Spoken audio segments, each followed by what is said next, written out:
Jamie. Thank you so much Um, for joining me here on my YouTube channel today. And so, Jamie, we're going to be talking all about Chinese. And you want to give us an introduction to who you are and how you study the Chinese language? Ooh, loaded question. Right off the bat. Thanks for having me, Sarah. It's good to be here. So my name's Jamie. You can call me Xiaoli if you want. I've been studying Chinese now for yeah, it's such a loaded question because there's times when you're really studying and then there's times when you're just kind of Yeah. maintaining. I'd say I've been studying actively for like 3.5 years. Okay. Um, it started with a trip to China and it kind of evolved from there. Now it's like a lifelong passion of mine. Yeah, I study in different ways. I follow the HSK uh, books just for some structure, and then I try to expose myself to the language as much as I can through like books, movies, podcasts, and different types of media. And the occasional Chinese teacher or language partner online for Yeah, for early sure. morning appointments. For sure. I used to practice with a friend of mine. She's a teacher for Confucius Institute. Oh. So that was like amazing to meet her and become friends because we could teach each other things. And we did that for like at least a year. Oh, So okay. I think that's when I had the most progress. She's somehow disappeared somewhere in Colombia right now. So I'm trying to Oh, get back in touch with her. she offline over there? She doesn't really use Instagram that much. Snoopy. And my WeChat account got disconnected. So Okay. trying to like get back in touch with her and We get find her. the So what did languages. yeah. So what did you guys do together? How did you what did that look like when you were working with her on your Chinese? Sometimes we would just talk. Okay. We became pretty close. So sometimes we would just have like an hour conversation about anything going on in our lives. And then other times I would study an article from the HSK book or something else. And then I would tell her what I learned and try to practice that vocab or those grammar points. And then Okay. sometimes I would like watch a documentary or something Mhm. and write about what I saw and then ask her to go over it with me. Okay, so a little bit of everything, like speaking and reading and writing. And Yeah, it sounds like your Chinese level then is at like a decent level, at least conversationally. Is definitely higher than mine. Mine's not. Mine's still like vocabulary acquisition stage and like starting to forming sentences and not conversational quite yet. So you did so about 3 years. Did you start 3 years ago, or you started seriously 3 years ago? Um, you know what? I actually started in 2016, but then I took a Okay. really long sabbatical where Okay. I didn't study at all. So it was like I started in 2016. I did that for like a year, and then Yeah. I stopped for like 2 years. Um, Okay. and then I don't know, I just felt like I was stuck at this Mm-hmm. HSK3 level. Mm-hmm. So I just went to China. It was Okay. my second time I went to China, but that time I went to study. Mm. So I enrolled myself in a school called Keats Academy that's in Kunming in Yunnan province. And I took group classes there for like 3 months. Mm-hmm. Um, and then after that, I went to Beijing and I took one-on-one classes for 3 months. Okay. Well, also living there, so you had all of the. Okay, that makes sense. And yeah, how you were able to progress so quickly over 3 years. I know some people will be like 3 years is quickly. It's really quickly to be able to get to that level where you can converse with someone for an hour in that language. Yeah, well, I would say like as shit as 2020 was, it actually was my best year for Chinese because there was nothing else to do, right? I was working from That's home, true. I was studying from home, and anybody who followed my Instagram that year Mm. saw I went hard. I studied like 4 hours per day. I had language exchanges almost every day. Okay. Um, I went really, really hard, and that's when I was able to jump Mm-hmm. pass the HSK4 exam. Okay. So yeah, that was like a really big step for me because I felt like I was just stuck at the HSK3. I would like study and then I would take a break and then I'd forget everything and I'd have to Mm-hmm. again. And I got so sick of HSK3 vocab. I was like, I'm done with this level. I just want to be done, you know? So I got over the hump finally. So with the HSK, because I know that there are many tests out there, and honestly, I'm really not familiar with these tests much. I hear a lot of different tests, like Chinese tests, Korean tests, Japanese tests, I think. Oh, and they have yeah, all of these different tests for these languages. And Spanish is really the only language that I've taken to well, that I've taken to any level, like really conversational fluency, but even beyond that to like degree level even.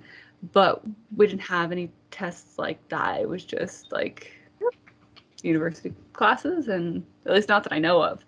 So Okay. how do these tests work? Are they something that you go and you actually take there, or is it kind of like the I guess for the Romance languages, we more so follow the ABC system, like A1, B2, C1, C2, or that system. Which Hmm. maybe for your French, you're familiar with that system. Yeah. Right now I'm like studying around the A2 level for French. Okay. And I believe where I'm at with Chinese, I believe it's like a B1 level if you Okay. compare. So HSK5 is like around B1, I think. And do you know with the I don't know how much you've gone into their testing system over there either, but with the HSK, like have you with their tests, like have you gone and taken tests while you were there in China for these HSK tests, or is it just like how Uh, with the ABC level, it's kind of just like, oh, I'm kind of at this level, or is it a formal system that they have for so HSK? it is a formal system. The reason why I'm taking it, like, you know, a lot of people who study Chinese, they're not Mm-hmm. concerned with the HSK, which is fine. You know, most people probably don't need it. I'm more using it for like academic reasons to prove my level Okay. in that way. But yeah, it is like a formal test. I did it here in Toronto, Okay. 2020. I went to the HSK Center here in Toronto and did the test on a computer. Mm.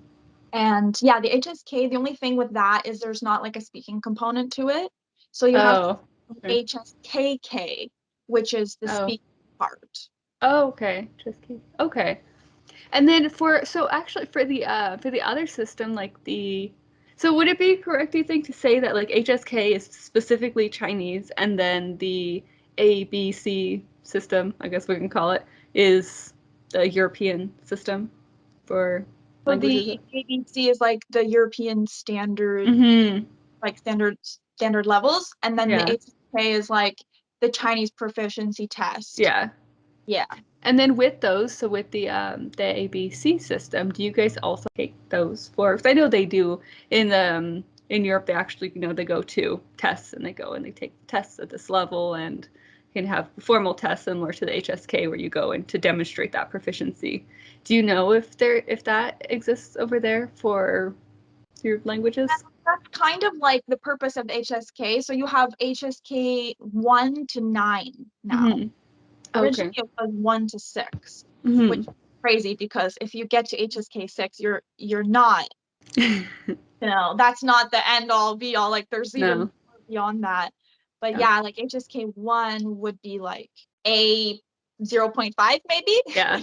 Okay. Something like that. Yeah. Yeah, I'm sure we have the availability to the ability to take those tests over here as well. It's just not something I would look into, but I'm sure if you go into a city, you go to Los Angeles or San Diego or something like that, that you can go and take those tests.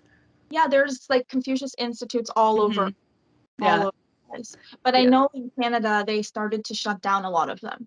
Oh, do you Yeah. know why they did that? It's pretty controversial actually. Oh, okay. Some some talk of um, some undiplomatic things going on Mm, through the Confucius Institute, possibly okay. some, I don't know, there was mentions of um, Just like a conflict between yeah, countries kind of thing. in the Okay. government. Yeah, yeah. It's just not But just to yeah, to kind of sum it up. Conflict. Okay. yeah, because like the Confucius Institute is really like their purpose is Hmm. to teach Chinese culture and to spread knowledge about that. Okay. But some people believe that like they're also spreading some uh, different ideas through the centers. So Mm. Yeah, that's not really, Huh.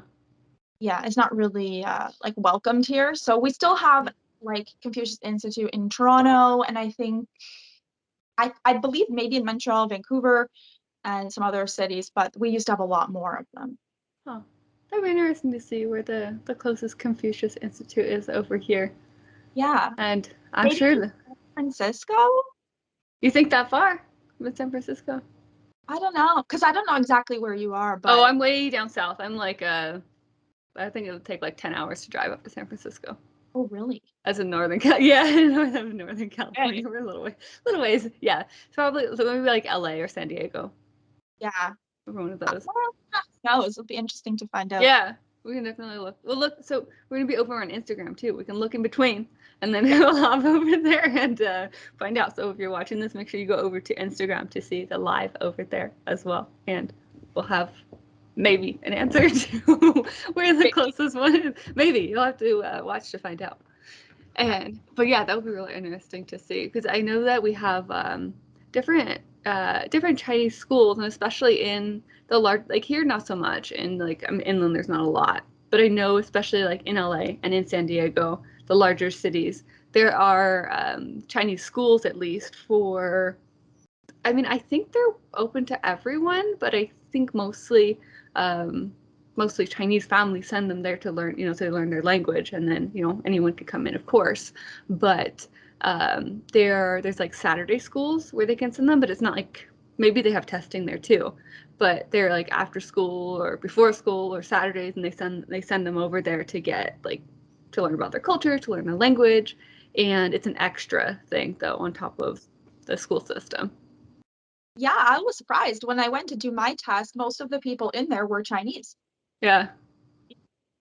I mean, it kind of makes sense if you think about it, because anyone who lives here, or even in Canada or in the U.S., who has immigrated here, they want to maintain their language. So it's like, and if they live here, then they don't have their language around them, so they have to go and learn it, and then to have some kind of a school to learn it from, because they're not learning it in the public school system unless Exactly. it's.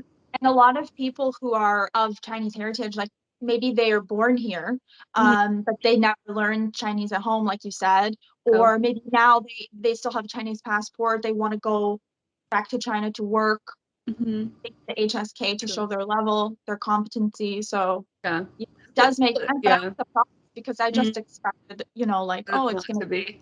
Yeah. yeah, yeah, Yeah, no, it makes sense because, and if you think about it too, like when you learn a language, even at home, like you learn it at home, you're not learning you're learning how to speak the language, but you're not learning any of the academics that go along with it. It'll be like just learning English at home and then not having any schooling in it, not learning any grammar or any writing or reading or really or very much of it anyway. So you have to have some kind of a school or family or parents or someone who can teach you the academic side if you want to learn that. So it really exactly. makes sense. Yeah. Huh. It'll be interesting to see what kind of Chinese schools are around. And I know with the schooling, it's interesting. I actually talked to my mentor who I worked with for about a year. She's Chinese and she lives up in Quebec, but she's from the western side somewhere. But she went to one of those Chinese schools, so she's like, I went to they go all the time and to learn Chinese for that reason. Like they want them, her family wanted her to go and learn the language so that she Yeah, could have that. Yeah, hers is Cantonese though. okay. Yeah, Man, I wish my family would have done that, like sent me me off to like, too. Isn't that nice? That's what I was telling her. I was like, man, the Chinese culture and like the Asian culture, and like there's such a they really value education so much and all of these things, and they really make their children go and like do all these programs and really Mhm. just like give them everything that they can give them so that they can learn all of this. So I yeah. know, I think it's amazing. I really love that about the culture. Like, Hmm. I found it very interesting that when I lived there, that teachers were considered to be like one of the highest status people in society. Like, here we think of doctors, maybe Yeah. lawyers, politicians, things like that, and then teachers kind of get It's like, oh, you're a teacher. Yeah. What do you know? You're just a teacher. Just a teacher, right? Yeah. It's horrible, actually, how we We're are both treated. teachers, by the way, for you guys watching that. We're both teachers. So I quite like being a teacher over there because, you really feel that they want to be there. They value you being there. Like, you're a respected member of the community, like, even though you're an outsider. And you just, I don't know, like, when teacher day came around, you really felt like, oh, wow, I'm really appreciated here. And sometimes, when you live abroad, you feel lonely. So just knowing that they really appreciate you being there helps that. Yeah, I think so too. And I remember actually in college we had we had I met a Chinese exchange student over there, and I remember when she came in, and she's going into class, and you probably experienced this in like working there, but their custom over there is even to stand like all the time to stand for the teacher. You can only come in, or at least that was wherever she was from. It's like standing. When the teacher comes, like stand up. Like the teacher's coming in, you have a question, stand up. Everything like really really Wow. respectful. And yeah, I really admire all of that about the Chinese culture. And really all I think I've learned from I think that my knowledge, the little knowledge that I have of the Chinese culture has mostly come from my karate studies, which is not a ton. It's not like I haven't, and my 6 months or so studying the language. So it's really minimal. But there is just that it's just a different respect and like a discipline that people don't have. And even in karate, like we look and they have that sort of structure that I think you see within those cultures, and the people come in, they're like, oh, like it's just different. Yeah, I Yeah, really enjoy that it's too. nice though. It's really Yeah. nice. I think, yeah, it would be nice to have more if we could integrate a little bit more into the classroom, like have a little bit more more structure. I think that it would, yeah, it would be really nice, and to have more languages as well, more access to languages. Mm-hmm. Yeah. Can you practice some Chinese in your class? um you know what, actually there's a student in there who's from China, and she's in the so in our class we have a teen adult class. My instructor actually he's American. He's white. He's as white as they come. But he's monolingual as well.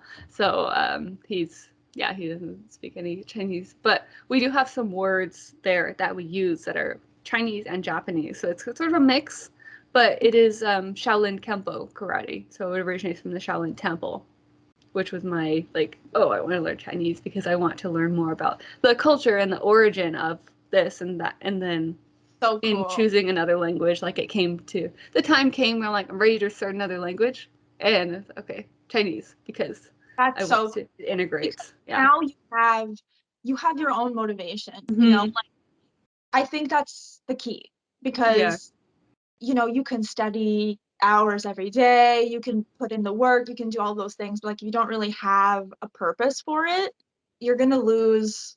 I don't know, it's harder to keep up with all of those things. If you're That's true. really interested, like me, I'm deeply interested in Chinese history, Mhm. like tea You, culture, love mhm. it. You You have know, to have that interest to the motivate Chinese you. Yeah. arts, um, like even like Zen Buddhism, like I'm interested Mm-hmm. in so many facets of the culture that I don't think I'll ever get bored learning Chinese. I don't think I'll ever give up. I Yeah. just, yeah, have so many things that I can Mm. explore and use, like explore these topics in Chinese. So it It's won't ever be. infinite. Yeah.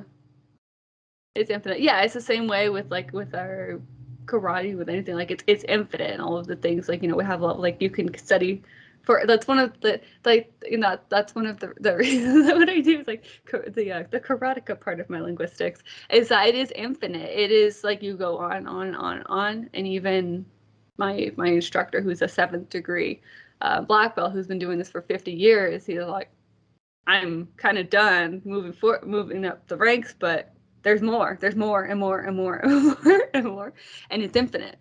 Yeah, you just have to have that interest in it, and Yeah. it's the same with with language. Yeah, I think that that's really important to find that, like, that motivation that you have with your Chinese learning. Yeah. Like there's all of these different areas to Find the explore. motivation and everything else follows, you know? And it keeps it fun too, because there's all these different pieces. You're like, oh, I can learn about this history, I can learn about art, I can learn about, all of these different things. And it's practice too. Yeah. And the food. I'm Oh, the such a food. food. So, yeah. I have, well, I guess I've had I've had Chinese food, of course, but I've had American Chinese food. Yeah, it's So it's different. It's not Yeah. even. I've had some that is more authentic in some places, I think, but it's not like, especially like fast food Chinese food is like, you go like Panda Express or something. It's like that's what I'm saying. Like, I like Not really.